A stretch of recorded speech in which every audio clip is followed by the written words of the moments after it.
If you only had to look at 3 things in your HOA documents, what would they be?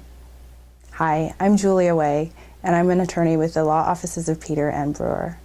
Often, our real estate colleagues will ask us to do a review of the HOA documents for their clients.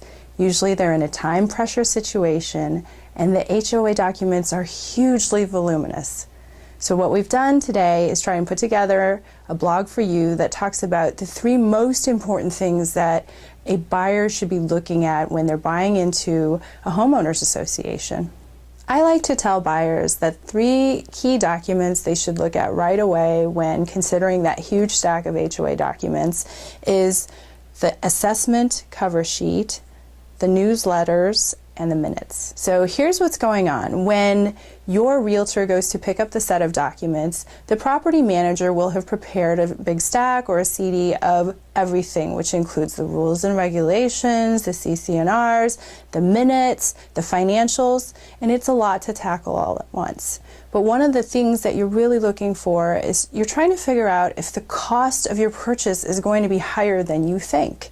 And what I mean by that is there going to be a special assessment levied on you shortly after you've just spent a lot of money to purchase your new home? So the first thing to look at is the special assessment cover sheet. Here's where the property manager will tell you whether any assessments are outstanding or if any are going to become due within a certain amount of time, usually 6 months to a year. So that's a short document and it's only 1 page. Secondly, I suggest that people look at the newsletters. It's here in the newsletters that you're going to get an idea of whether or not there are bigger repairs coming. And by that, if you are reading through the newsletters, you'll see if they say, oh, we're thinking about taking bids for the clubhouse, or we think we need to resurface the pool or the driveways. What that triggers in your mind, or should trigger, is, hey, that's going to cost money.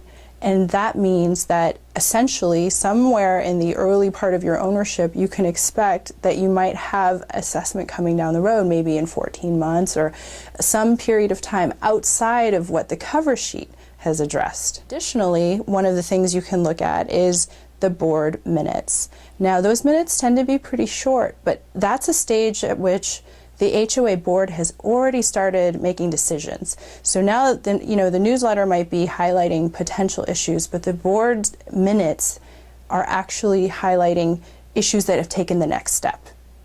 So those 3 documents together, the special assessment cover sheet, the newsletters, and the HOA board minutes will give you a really good idea of whether or not there are going to be big repairs coming down the road. So that's why I recommend that if you don't have a lot of time to read your HOA documents, that you start there first. To read my blog article, as well as other insightful attorney blog articles from our firm, please visit www.bayarearealestatelawyers.com.